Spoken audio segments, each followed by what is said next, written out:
guys, it's Lord Botha here with another video, and here's a story I think kinda slipped through the cracks this week. This comes to us from PC Gamer. The head of Warner Bros. Games is stepping down, and the first person to mention Suicide Squad gets a cookie. The head of Warner Bros. Games, David Haddad, I'm not really sure how you pronounce it, is leaving the role after 12 years. Haddad will continue as Warner Bros. Interactive Entertainment president for 3 months as Warner Bros. Searches for his successor. The news was broken by Variety, which adds that a source insists that there are no plans for Warner Bros. To sell off its games division. Okay.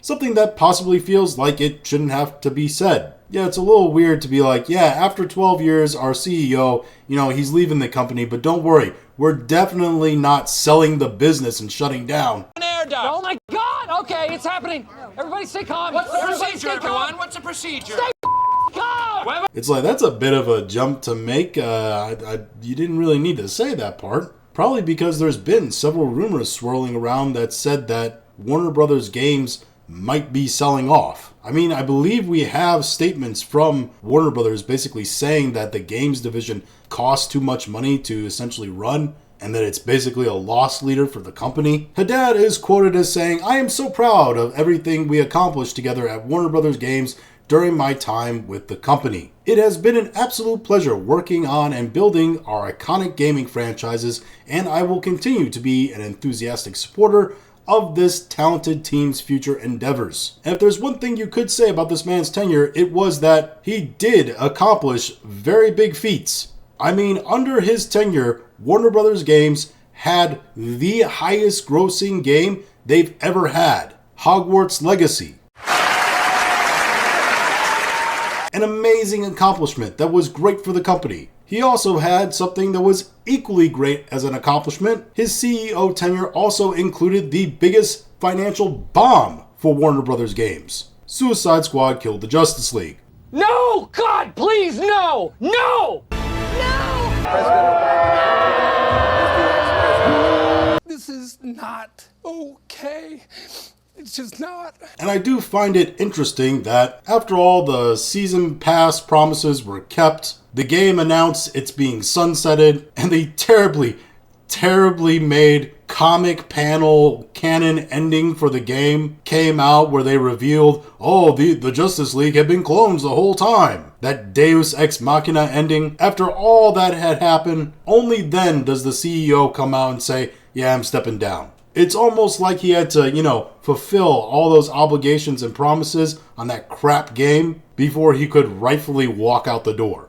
Don't be suspicious. Don't be suspicious. The article goes on to state in November last year, Warner Bros. Discovery CEO David Zaslav said the publisher would be narrowing its focus to DC, in particular Batman, Hogwarts Legacy, Mortal Kombat, and Game of Thrones. Wow, you mean the big iconic franchises that people actually care about? What an amazing idea. Zaslav is quoted as saying, "We're through some of the worst and it hasn't been pretty on the gaming business. But we have 4 games that are really powerful. We're going to go away from trying to launch 10, 12, 15, 20 different games. I think we have a real chance now with focus to have the gaming business be steadier." One, I wasn't aware that Warner Bros. Was putting out that many games a year. It definitely didn't feel like it. Maybe he's including DLCs and all that, but it definitely didn't seem like Warner Bros. Was cranking out that many games a year. I do think it's smart though to have a more streamlined focus. If you go to a restaurant and they have a menu that is more like a book with pages on pages in it, I can guarantee you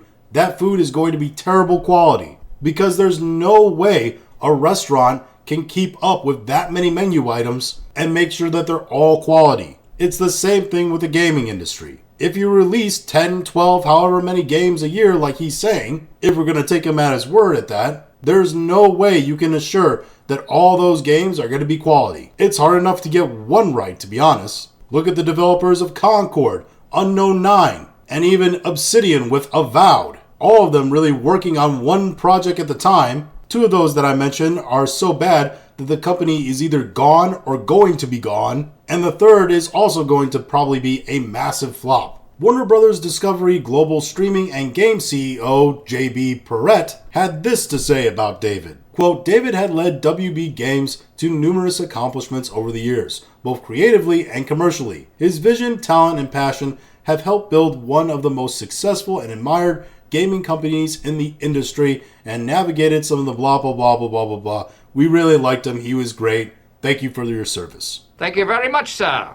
You're a gentleman and a scholar. Here's the more interesting part of the quote. From transitioning to a physical software company into a digital-first gaming operation to organically building a successful free-to-play mobile business to developing a publishing multi-billion-dollar games franchise, including Hogwarts Legacy, Game of Thrones Conquest, and Golf Clash. Oh yeah, you can't remember the legendary Golf Clash, everybody. To delighting more Mortal Kombat fans than any time in the franchise's 30-plus year history, the journey has been nothing short of extraordinary. So yeah, that's what JB Perrette has to say about him. Hey, the guy did really well on Hogwarts Legacy, and he cranked out a lot of profitable mobile games. And he also mentioned Mortal Kombat as one of his great successes. Yeah, Mortal Kombat 1 that released under this guy's tenure. Yeah, Mortal Kombat 1, which was such a success, all future DLC was canceled after the first one